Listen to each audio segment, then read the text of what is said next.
Evening. As you've heard, my name is Judith Owigar. So, Hadithi. So when I got the theme of today's session, it's wake up call. So I was thinking about the only thing that wakes me up is my alarm. And there's this, there are these memes that go on the internet. There are two types of people.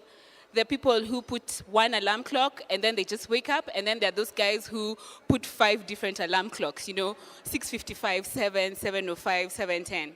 So I don't fall in either of the groups, right? I put one alarm, and for me it's usually just a suggestion. So it's like at 6:30, I hear the alarm, then I'm like, okay, so I need to wake up by 7, 6:45, sometime around that. And so I decided that that's really how I interpret wake-up calls. And I was like, okay. And I looked at my life and I was like, really, that's pretty much how I do interpret wake-up calls. So I'll start with the first story, which is how we started Akirachix. So Akirachix, as she explained, is an organization that seeks to increase the number of women in technology. So I did a degree in computer science from the University of Nairobi. And on my first day in class, there were around 5 to 7 girls in a class of 45 to 50. And for me, that was quite surprising. I was like, where did all the girls go? And for a moment there, I was like, did I just choose the wrong course? Case in point, I didn't do computers in high school. I chose computer science out of curiosity. I was told there's math in it. I didn't do any research. I just showed up in class. So I really doubted myself from that point on. And then secondly, people used to treat the fact that I'm a woman in computer science like an achievement. They're like, oh, it's so great you're in this class, you've done so well. And I'm just like, I haven't done anything yet, wait for me to do something. So that increased a lot of my doubts. And then I finished campus. I go to my second job. We are 5 developers, 4 of us are women. And people will still enter the office and ask who codes. And then they'd look at the guy. And we'd be like, hey, hi, we're here. We also do code. And I remember we had a session where we showed some guys that we code, like we had a black screen, and we're like, yeah, we are actually writing code. We don't just sit here and do, I don't know what you imagine we do, but we are actually coding. And the beginning of my career in tech was filled with a lot of doubt, a lot of second guessing, and with my fellow co-founders in Akirachix, we felt that we need to start something that makes technology a comfortable career for women. So I worked with 2 of my co-founders in that company, and we used to talk about how we'd go into high schools and do different things to attract women into tech careers, but we actually never did anything. So fast forward now, when the iHub was being set up, we were aware, we were volunteers for Ushahidi. And the funny thing is that when we were volunteering for Ushahidi, once again, we were the first female volunteer coders. And we were just like, okay, Ushahidi has got worldwide volunteers from different parts of the world. How is it we are the first women again? And so we were like, okay, fine, there's clearly a problem. So when the iHub was set up, we decided we are going to have meetups, encourage women to be a part of tech, have coding stints. So that's pretty much how it went. Over time, we started our training program.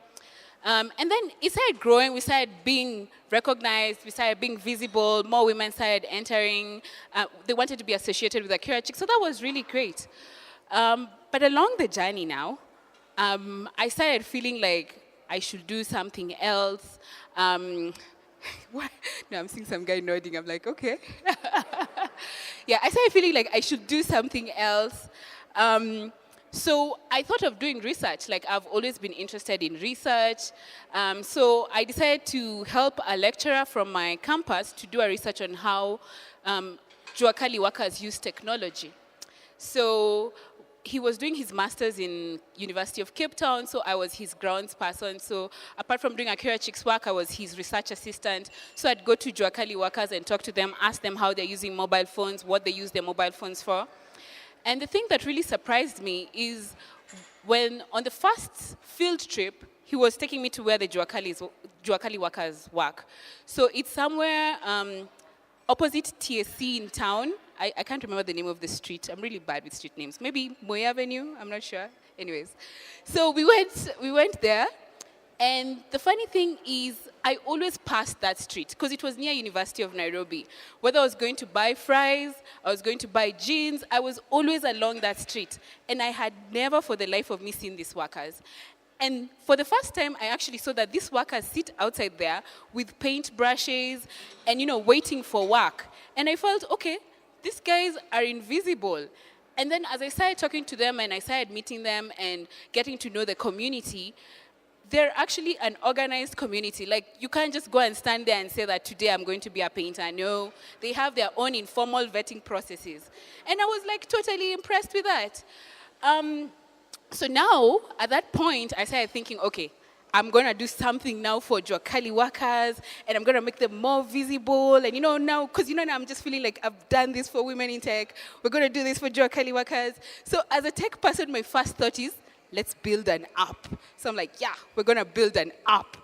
And then I built this app, and nobody's using it, nobody's downloading it, So it was an interesting learning experience, And then over time now, I started realizing that, maybe tech is not the solution to all problems. Because at the beginning, I treated technology as this silver pill. Like, you got a problem, what app do we build? You got a problem, internet. You got a problem, computers.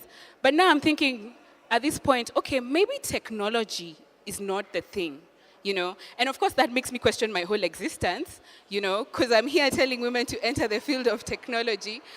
But at that point, at least I learned that technology is a tool, and a tool is used together with other things. And that gave me a new understanding of how we can use technology to solve problems.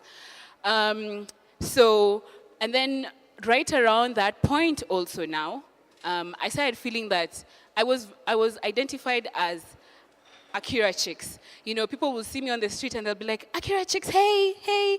And it became a part of me. And then now when I was thinking, okay, maybe I should do something else, I want to focus on something else, one of the things that really held me back was the question of identity. So how will people know me if I'm not Akirachix? For me, Akirachix was Judy and Judy was Akirachix. So what happens when Akirachix is not there? And it was a very interesting journey in identity, and actually coming to the point of understanding that it's okay if people just call you Judy, and there is Judy off, and there is nothing off to talk about. That was a good moment to come to. So last year, I actually left Akirachix, and I'm really proud of how far we have come, the impact that we have done.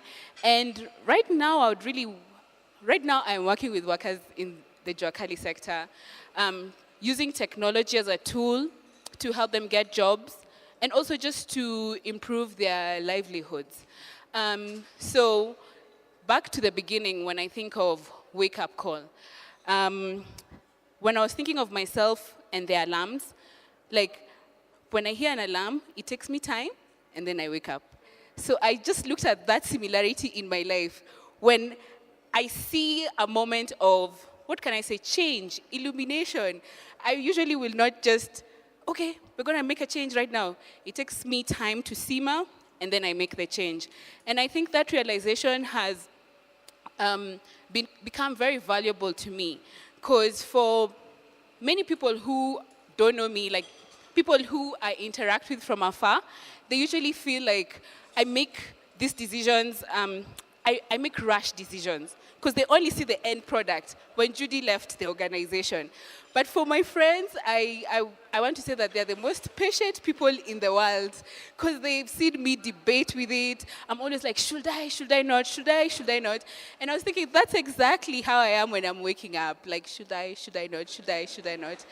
And I think just that understanding of myself has helped me become, I think, a better person, and a better human being who's more understanding to the people I want to work with.